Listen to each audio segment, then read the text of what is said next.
Good morning विद्यार्थी मित्रों। कक्षा 11 विषय भूगोल पाठ 15 मानचित्र अर्थ और प्रकार। मानचित्र जिसे हम नक्शे के नाम से भी जानते हैं। इस पाठ में हम लोग मानचित्र अर्थात क्या और उसके प्रकार और उपयोग के बारे में जानकारी प्राप्त करने वाले। हम सभी जानते हैं मानचित्र का उपयोग पर्यटन के लिए या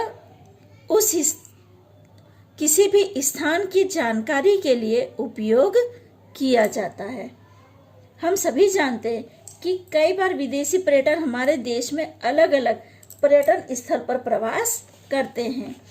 वे पर्यटन स्थल के भौगोलिक क्षेत्रों से अज्ञात होने पर भी स्वयं निर्धारित स्थानों तक अत्यंत सरलता से पहुंच जाते हैं। तो किस वजह से? तो इन पर्यटन स्थल के भौगोलिक नक्शों की मदद से, क्योंकि वो क्या है, अपने साथ पर्यटन स्थल का मानचित्र रखते हैं। मानचित्र वाचक द्वारा वे अपने पर्यटन का उद्देश्य पूरा करते हैं। अगर आपके पास जिस स्थल पे जाना है उसका मानचित्र हो तो आपके लिए यात्रा सरल बन जाती है। आज तो हम देखते हैं कि हम लोग मोबाइल मैपिंग का उपयोग करते हैं। तो जो लोग घूमने आते हैं वो लोग क्या है, ऐसे मानचित्र लेकर आते हैं, जिससे क्या है, उनकी जो पर्यटन का जो मकसद होता है वो पूरा हो जाता है। बिना किसी से पूछे वो हर स्थल पे आसानी से पहुंच जाते हैं। वर्तमान समय में पर्यटन के उपरांत अन्य अनेकों उद्देश्य को सिद्ध करने में मानचित्र अत्यंत उपयोगी साबित हुआ है। इस पाठ में हम लोगों को मानचित्र के उपयोग के बारे में जानकारी प्राप्त करनी है। मानचित्र के बिना भूगोल विषय का अध्ययन संभव ही नहीं है। विश्व के देशों के भौगोलिक अध्ययनों के लिए अलग अलग प्रकार के मानचित्रों का उपयोग किया जाता है। आपको विश्व के किसी भी क्षेत्र के बारे में जानकारी चाहिए ना, तो उस क्षेत्र का आप मानचित्र ले लो। आज आप देखिए तो मार्केट में अलग अलग प्रकार के मानचित्र आपको उपलब्ध होते हैं। पर्वतों के अलग, पठारों के अलग, जंगलों के अलग, राज्य राजधानी के अलग, इस तरह अलग अलग मानचित्र आपको मिल जाएंगे।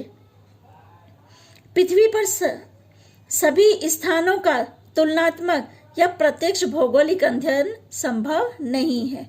आप हर जगह पे जाकर उसका अध्ययन नहीं कर सकते, ना उसकी तुलना कर सकते हो, पर मानचित्र से ये संभव हो सकता है। मानचित्र एक ऐसा साधन है जो सभी स्थानों के बारे में संपूर्ण जानकारी देता है। इसलिए भूगोल के अध्ययनकर्ताओं के लिए मानचित्र विश्व की संपूर्ण जानकारी देने वाला सर्वसंग्रह है।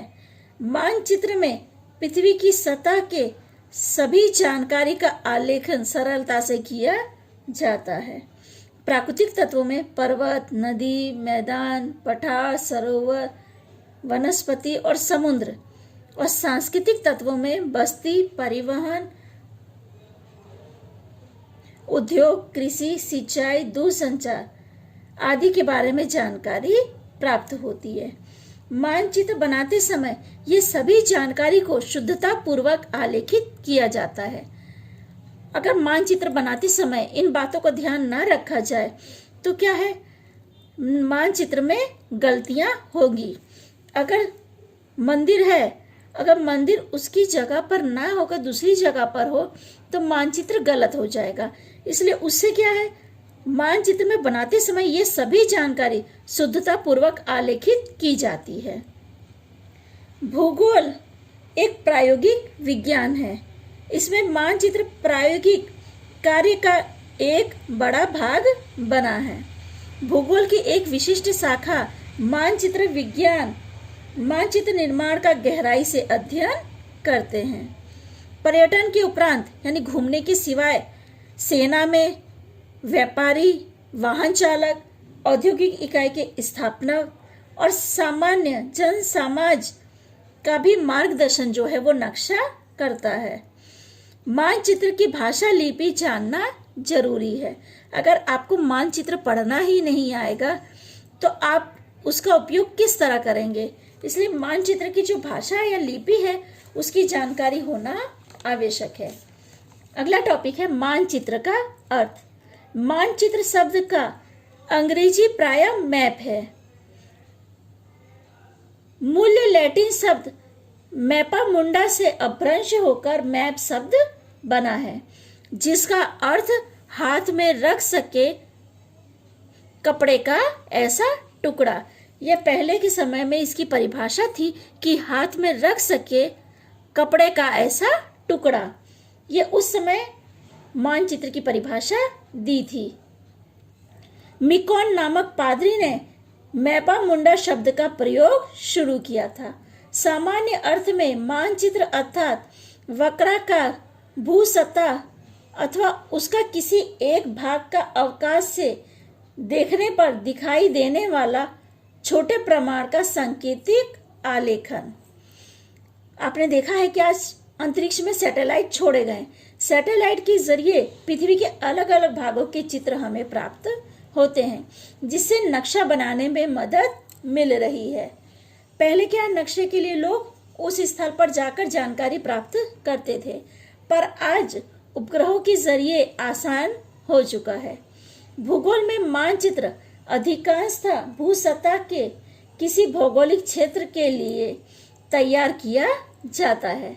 मानचित्र जिस माप या कद के हो उसकी अपेक्षा अधिक गुना या अधिक क्षेत्र वाले प्रदेशों की जानकारी का समावेश करता है। आपने देखा होगा कि आपकी किताब के अंदर पूरे भारत का नक्शा समा जाता है, पर अब अगर हम जाते हैं उस स्थान पे तो कई किलोमीटर में उसका अंतर होता है।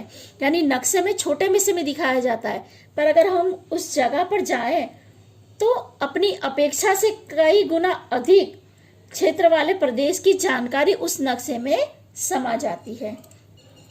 आगे हम लोग मानचित्र की व्याख्या देखेंगे या परिभाषा। मानचित्र यह पृथ्वी अथवा उसके किसी एक भाग का ऊपर से देखने पर दिखने वाला छोटे माप का चित्रित किया गया सांकेतिक आलेखन है। यह मानचित्र की परिभाषा है।